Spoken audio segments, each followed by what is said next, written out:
এয়া ডক্টৰ ভূপেন হাজৰিকাদেৱৰ পূৰ্ণাংগ প্ৰতিমূৰ্তি।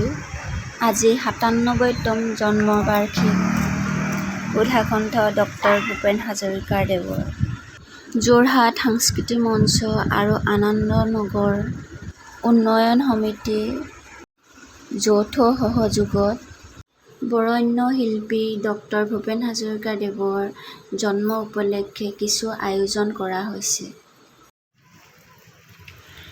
এয়া ভোগদৈ ব্ৰীজৰ কাষতে লাগি আছে।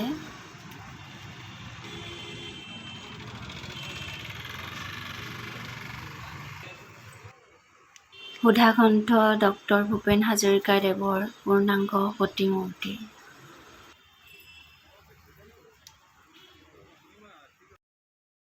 এয়া আনন্দনগৰ মহিলাসকলে গোট খাই চাকি-বন্তি জ্বলাবৰ বাবে সাজু কৰি আছে।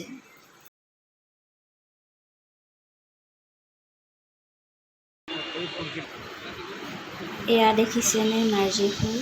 ডক্টৰ ভূপেন হাজৰিকাদেৱৰ চৰণত দিবৰ বাবে ফুলখিনি ছিঙি ল'লোঁ। ধুনধুনে আমাক ভিডিঅ' অকণমান কৰি দিলে।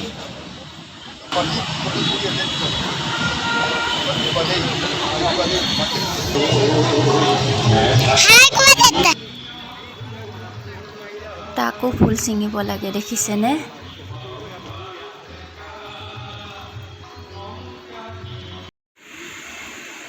এয়া ফুল ছিঙা হৈ গ'ল।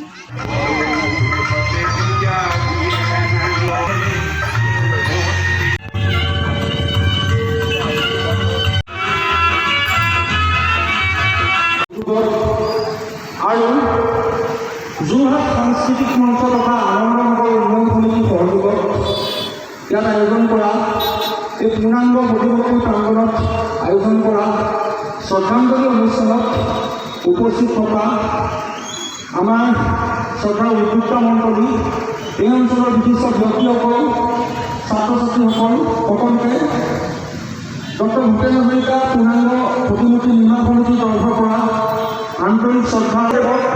আমি বন্তি প্ৰজ্বলনেৰে আজি এই শ্ৰদ্ধাঞ্জলি কাৰ্যসূচী আৰম্ভণি কৰিবলৈ আনুষ্ঠানিকভাৱে আৰম্ভ চৰকাৰৰ যুৱ কিছু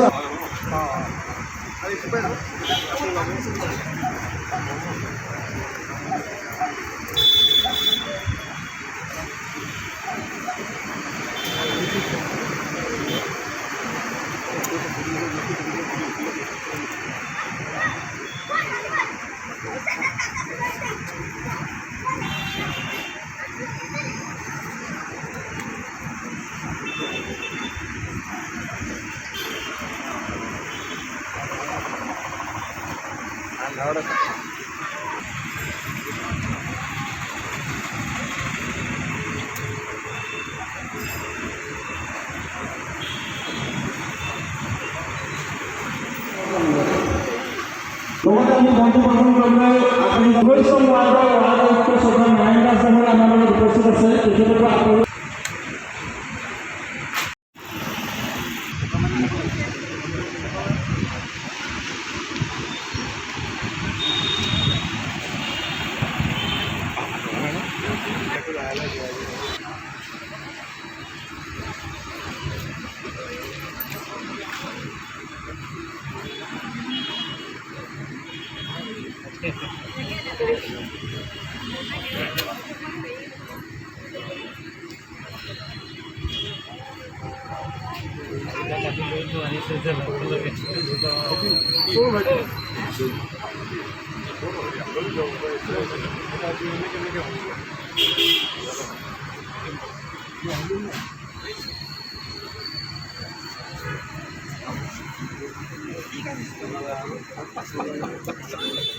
যোৰহাটৰ ঐতিহাসিক ভোগদৈ দলঙৰ পাৰত বিশ্ববৰেণ্য শিল্পী সুধাকণ্ঠ ডক্টৰ ভূপেন হাজৰিকাদেৱৰ এভাগ প্ৰতিমূৰ্তি স্থাপন কৰিব লাগে আৰু বিভিন্ন ঘাট প্ৰতিঘাতৰ মাজত আৰু সেই ফাংচনত তেখেতক একেবাৰে গাত গা লগে আৰু সৰু তেখেততকৈ ডাঙৰ মানুহ ভূপেন দা বুলিয়েই মাতে, এটা সন্মান তাৰমানে। সেইকাৰণে আজি ভাল লাগিল যে 79ৰ সেই লগ পোৱাৰ স্মৃতিৰে আজি আমাক বিৰচিত কৰিছে। যে সেই মানে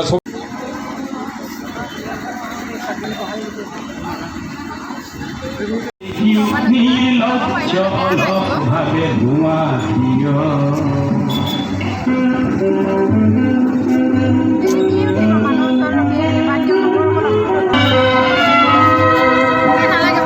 জ্ঞানবিহীন নিৰক্ষৰৰ খাদ্যবিহীন নাগৰিকৰ নেতৃবিহীনতা নিমাতীয় সহস্ৰ বিহাৰ উন্মাদনাৰ অভিজ্ঞতাৰে পঙ্গু মানব সবল সংগ্ৰামী আৰু অগ্ৰগামী কৰি নোতোলাতীয়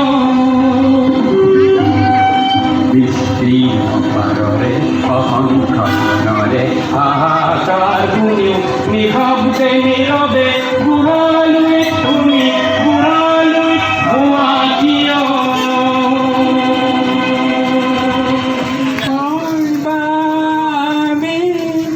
যদিহে অকণো নোকোৱা সমনীয়া মানুহে মানুহৰ বাবে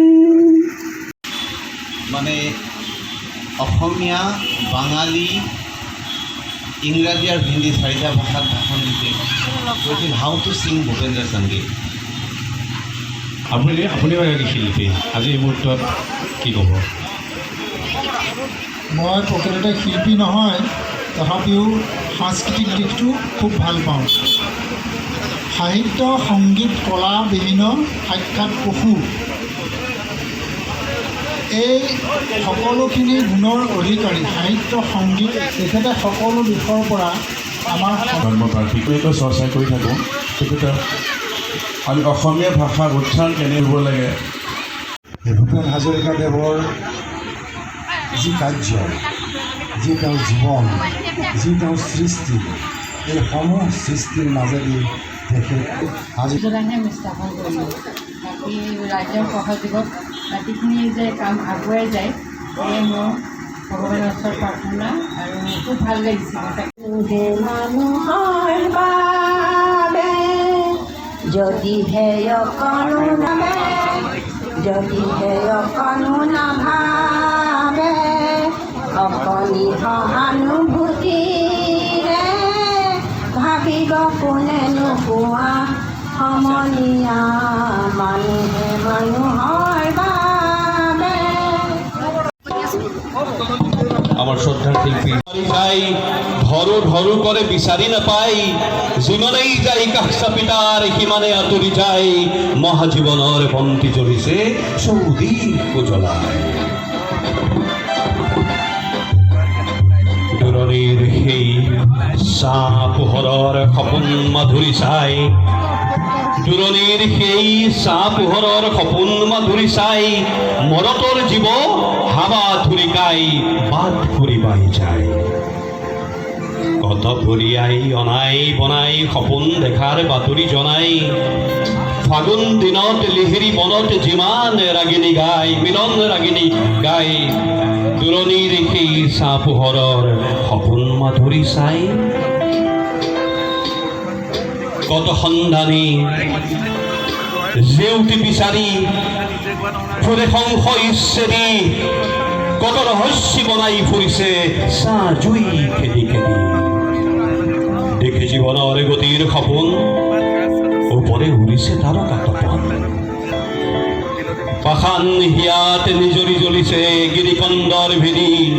কত সন্ধানী জেউতি বিচাৰি ফুৰে সংশয় ইচ্ছেদি, হয়তো সপোন সফল হ'ব মায়াৰ কুঁৱৰী যাব, সপোনত যাক বিচাৰি ফুৰিছে দিঠকত দেখা পাব। সপোন দেখাতে সিজিব কৰ্ম, সপোন দেখাতে সিজিব কৰ্ম, এই সপোনৰ গুপুত মৰ্ম, বিন বৰাগীৰ জীৱনৰ শেষত বিনাৰ প্ৰান্তি পাব। হয়তো সপোন সফল হ'ব মায়াৰ কুঁৱলী যাব, হয়তো সপোন সফল হ'ব মায়াৰ কুঁৱলী যাব।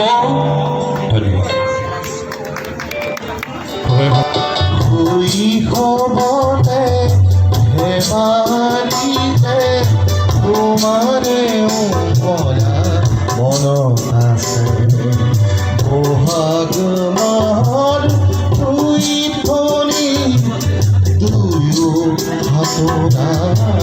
মনত আছে বনৰে প্ৰথম পুৱা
পুত্ৰ হৈ